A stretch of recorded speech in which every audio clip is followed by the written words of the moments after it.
이사야서가 이스라엘의 폐역함뿐만 아니라 이스라엘 주변에 있는 여러 강대국들에 대해서 예언하고 그들이 하나님께 심판을 받게 될 것이다. 그들이 했던 행동들로 인하여 그들이 마땅한 응분의 대가를 치르게 될 것이다.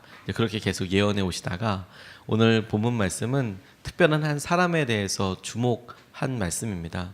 오늘 본문 바로 앞에 나와 있는 셈나라는 사람입니다. 이 셈나라는 사람은 예루살렘의 고위 관리였던 것으로 사람들이 이야기합니다. 실제로 한 100년 전에 이 셈나라고 여겨지는 사람의 무덤이 발견되기도 해서 실존했던 사람이기도 한데, 이 셈나라는 사람은 당시에 이 왕궁의 재정을 맡고 있었던 사람으로 이 재정을 자신의 유익을 위해서 사용했던 것 때문에 벌을 받게 되었습니다. 자기의 무덤을 만들었답니다. 자기 자신의 가지고 있는 권력과 또 힘을 가지고 자기 자신이 가장 좋은 곳에 자기의 동굴을 만들어서 무덤을 만들고, 그게 다 드러나고 뭐 이런 것들로 인하여서 하나님께서 그를 내리게 하시고 대신에 엘리야김이라는 사람을 세우겠다. 엘리야김을 이렇게 세우겠다 하신 말씀이 오늘 우리가 읽었던 본문의 말씀입니다. 여러 나라들에서 이야기하시다가 갑자기 한 사람에 대해서 이야기하신 것이 특별하기도 하지만, 우리가 이 사람에 대해서 언급하는 것을 통해서 하나님께서 우리를 세우시고 이끄실 때에 우리가 주목해야 할 기준에 대해서 생각해 보았으면 좋겠습니다.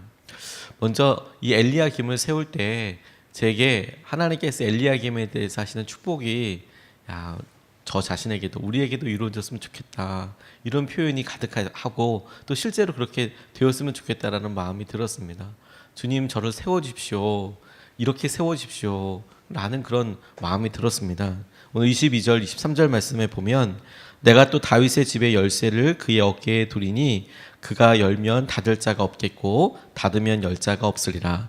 못이 단단한 곳에 박힘같이 그를 견고하게 하리니 그가 그의 아버지 집의 영광의 보좌가 될 것이다. 이렇게 말씀하고 계세요. 셈나를 대신하여서 서게 되는 힐기야의 아들 엘리야김은 다윗의 그런 열쇠를 받게 될 것이고, 그가 못이 단단히 박힌 것과 같이 여러 시대와 이 세상의 기준이 될 것이다. 견고하게.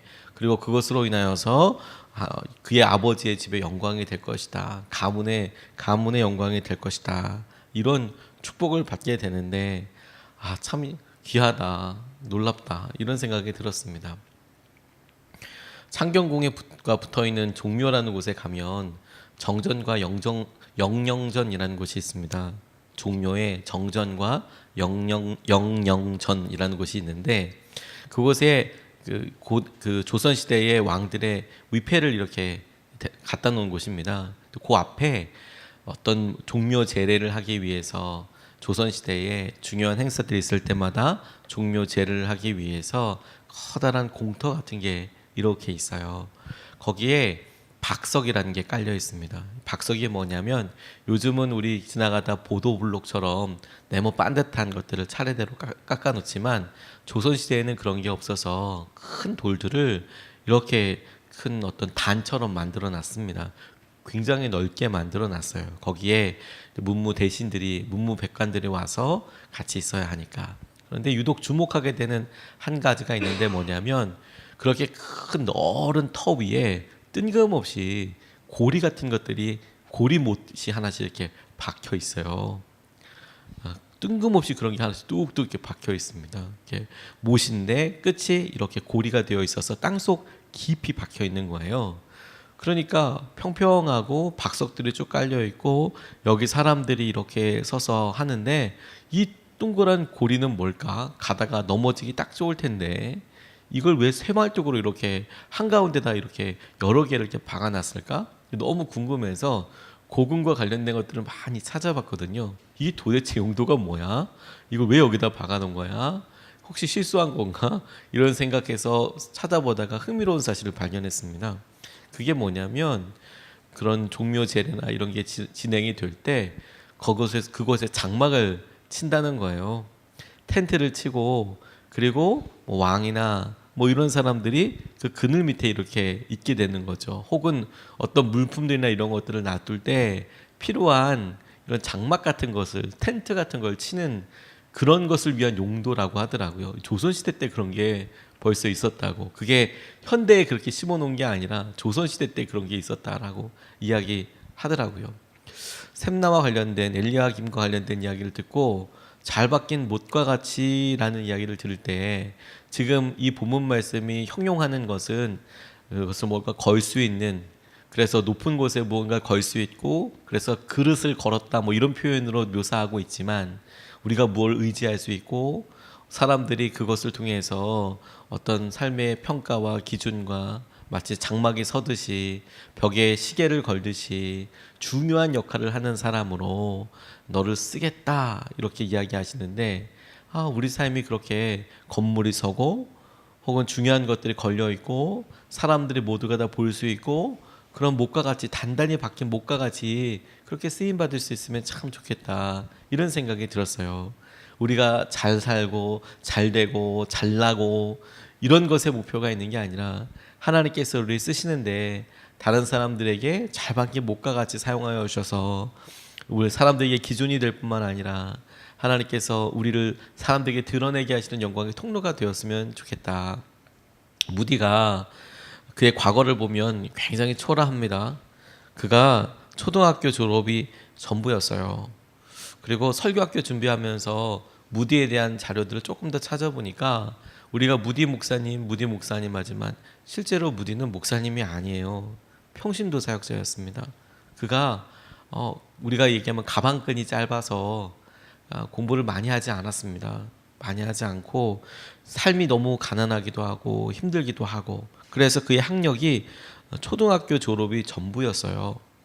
그러다가 그가 친구들한테 놀림도 굉장히 많이 받기도 하고 말도 잘 못하고, 그가 사용하는 영어가 정상적인 영어가 아니었대요. 정상적인 영어라고 이야기하는 것은 뭐 문법적으로 맞고 길게 이야기하는 게 아니라 정말 이렇게 뭐 단어식으로 이렇게 뚜벅뚜벅 얘기하는, 그냥 정말 초등학교 학생들이 쓰는 그런 수준의 언어였답니다. 그러니까 너처럼 희망이 없는 사람이 또 있을까? 내가 우리 친구라는 것이 부끄럽다. 친구들이 이렇게 놀렸다는데 거의 뭐 제가 이 말 그대로 요즘 하면 왕따 같은 느낌일 수도 있을 것 같아요. 근데 그때는 왕따 같은 건 아니니까 아무튼 그렇게 너 참 왜 그러냐 이런 생각, 대책이 없다고 생각했는데 늘 힘들고 고독했는데 교회에서도 별로 주목받지 못했답니다. 그가 성경도 제대로 찾지도 못했고 심지어 제대로 읽지도 못하고 떠듬떠듬 소리내서 그렇게 읽으니까 힘들어했대요. 적응도 못할 때 그가 주님을 만나게 되고 신학 공부를 하기 위해서 성경학교 입학을 하려고 했는데 그것도 거절당했대요. 학력 수준이 미달된다. 이게 뭐 초등학교 졸업이어서 그런 게 아니라 거기에 필요한 기본적인 인문학적 소양이나 이런 게 좀 떨어진다. 안 된다. 이런 생각으로 이제 안 됐답니다. 모든 게 다 준비되지 않았답니다. 그런데 무디가 부끄러움이나 열등감에 살지 않고 빛이신 예수님 알았기 때문에 내가 예수님과 동행하면서 내 자신이 그렇게 연약한 사람입니다. 이렇게 그에 대해서 자세하게 많은 문헌들이 남아있는 이유가 뭐냐면 그가 설교할 때 이런 거 숨기지 않았다는 거예요. 내가 실제로 배운 게 없습니다. 여러분 아시다시피 제가 말이 이렇게 어눌합니다. 뭐 말이라는 게 속일 수가 없으니까 딱 사용해 보면 단어 못 쓰는 거 보면 저 사람 어떤다 이렇게 들킬 때가 있는데 뭐 그렇게 했다는 거예요. 잘 그냥 설교 때 이렇게 이야기했다는 거예요. 근데 그가 그렇게 연약하고 그래도 하나님께서 그를 단단한 목과 같이 그 시대의 귀한 복음의 통로로 쓰시는 것이죠. 우리가 우리의 연약함에 주목하고 하나님 제가 뭐 할 수 있겠어요? 이런 삶이 어떻게 될 수 있어요? 그걸 어디에다가 기준 삼아서 하나님께서 쓰시느냐에 따라 다른 것이죠. 하나님 시대가 어렵고 힘든다고 이렇게 될 때 우리를 우리 가정과 우리의 직장과 우리 여러 곳에서 이런 잘 박힌 목과 같이 사용해 주십시오. 지금은 샘나 같은 사람이 득세하고 있지만 그 샘나의 위세가 한꺼번에 무너지고 주님께서 시대적인 대안으로 엘리야김 그렇게 쓰신다고 하시고 그를 잘 박힌 목과 같이 쓰신다고 하셨는데 하나님 그런 시대적인 대안과 하나님께서 친히 쓰시는 단단한 목과 같이 우리의 삶이 그렇게 사용되게 하여 주십시오. 이렇게 기도했으면 좋겠습니다. 하나님 우리를 세워주십시오. 주님의 손과 방법으로. 두 번째 이 본문에서 주목하게 된 것은 뭐냐면 25절 말씀이에요. 만군의 여호와께서 이르시되 그날에는 단단한 곳에 박혔던 못이 사그리니 그 못이 부러져 떨어짐으로 그 위에 걸린 물건이 부서지리라 하셨다 하라. 나 여호와의 말이니라. 이렇게 나와 있습니다. 설교를 준비하면서 24절에서 끊을까? 이런 생각도 유혹도 들었습니다. 그런데 엘리야김에 대해서 하나님께서 이렇게 이사야를 통해서 예언하시는 부분에 이 25절 말씀이 하나님께서 단단한 못과 같이 쓰시겠다고 말씀하시고 25절 말씀에는 거꾸로 그 단단한 못이 삭게 될 것이다.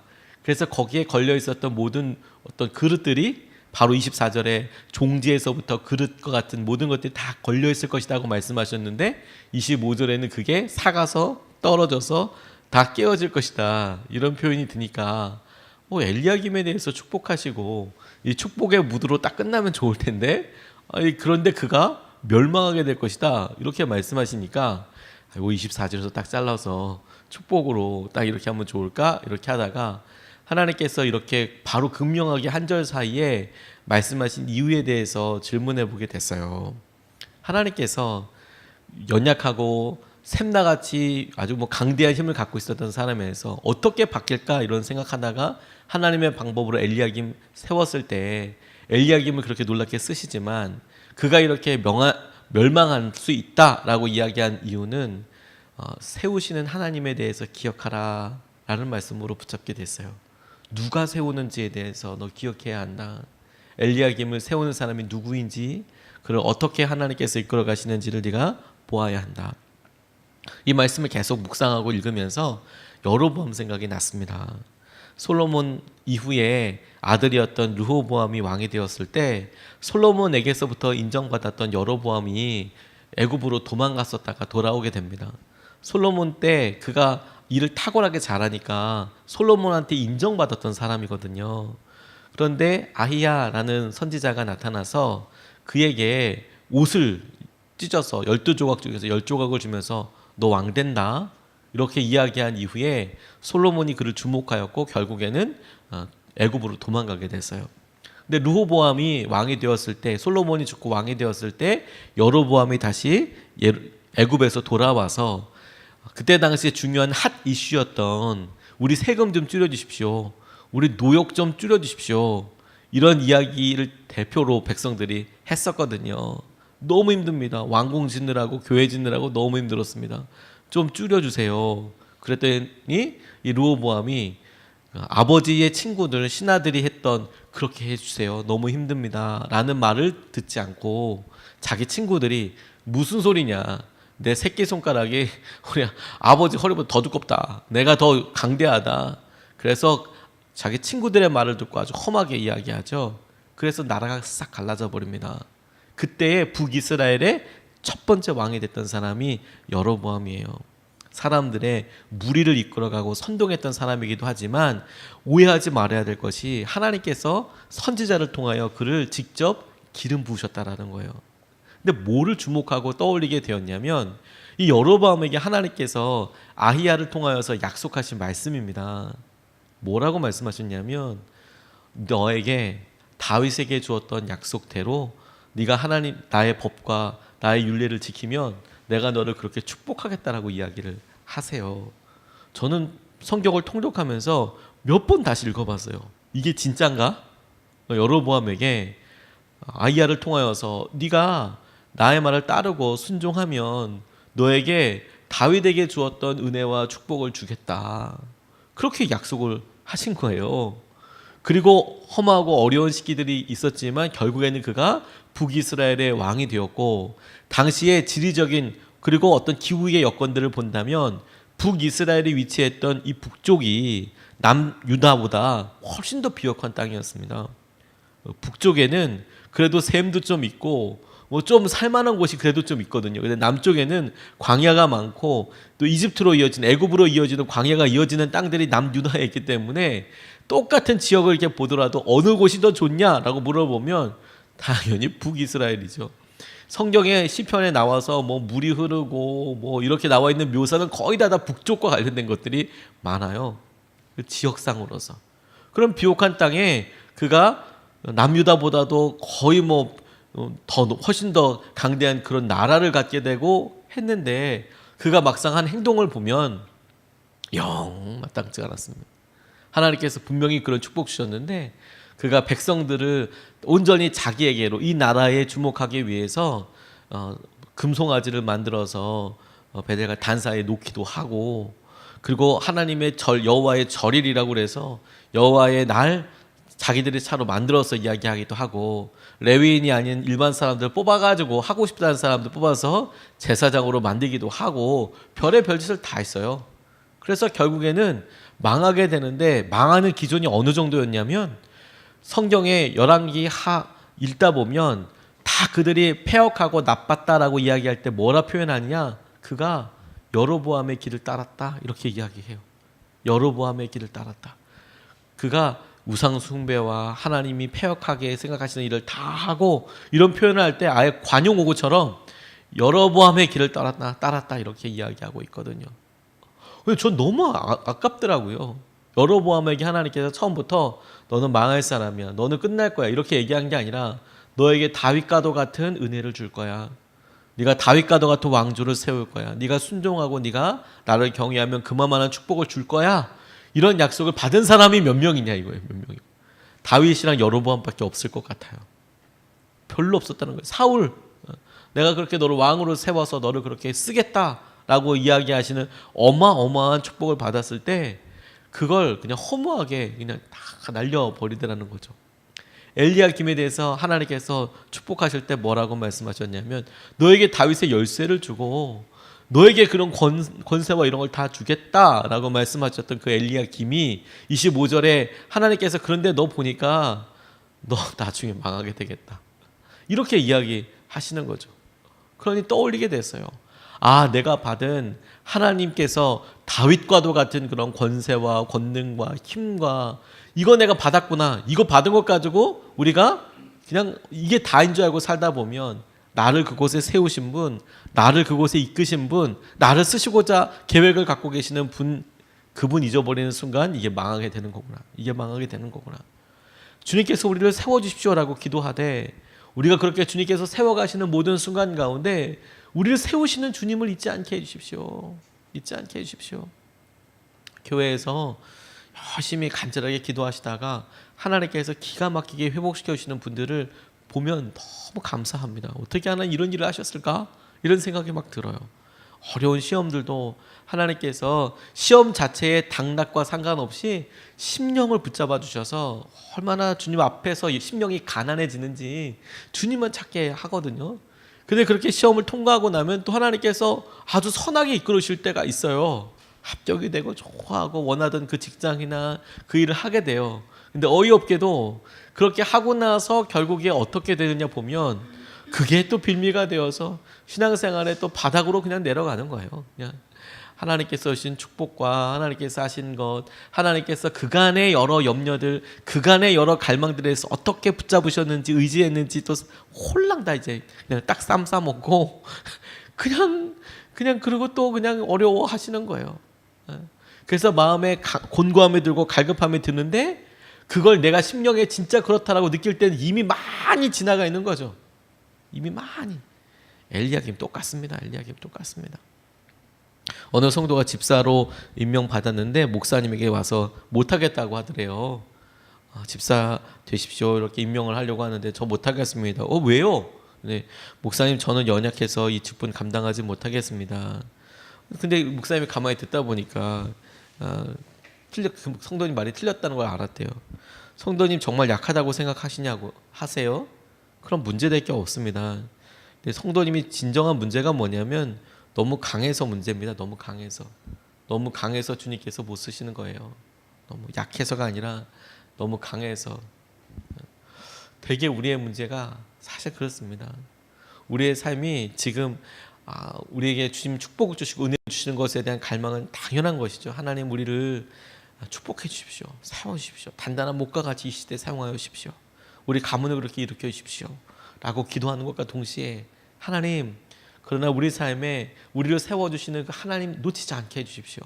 하나님께서 이끌으신 은혜와 마음들을 보셔서 우리에게 주셨다는 다윗의 보좌와 같은 그런 은혜, 하나님 우리에게 주시는 그런 놀라운 세우신 은혜를 우리가 잊지 않고 주님 앞에서 항상 납작이 엎드려서 주님의 은혜와 마음을 의지하고 그렇게 살아가게 해주십시오. 기도하면서 주 앞에 나아갔으면 좋겠습니다. 오늘 두 가지 말씀 같이 나눴습니다. 하나는 주님께서 세우신다. 말도 안 되는 방법으로 세워주신다. 이 권력 어떻게 무너지나, 이 힘이 이게 어떻게 바뀌나 싶은 그곳에 하나님 싹 무시하고 엘리야김 세우신다. 하나님 우리 방법에서 할 수 있는 게 없습니다. 주님 방법대로 세워주십시오. 우리를 그렇게 쓰십시오. 그리고 두 번째로, 그런데 그렇게 세우셨을 때 그 힘이 오래가지 않는다는 것을 우리가 압니다. 하나님 우리가 세워주시는 주님을 기억하게 해주십시오. 이렇게 나눴는데 이것을 그대로 붙잡고 같이 기도하고 싶습니다. 첫 번째, 두 번 나눠서 기도할 첫 번째 기도 제목은 주님 저를 단단한 목과 같이 사용해 주십시오. 저를 세워주십시오. 우리를 세워주십시오. 우리 아들을, 우리 딸을, 우리 자녀들을 주님 세워주십시오. 주님의 뜻대로 축복하여 주시고 하나님께서 이 시대에 대안으로 사용하여 주시고 하나님의 은혜와 마음을 누릴 수 있도록 아버지 인도하여 주시옵소서. 우리가 우리 자신을 주님의 뜻대로 세워서 사용하여 달라고 이제 첫 번째로 같이 기도하시겠습니다. 아버지 하나님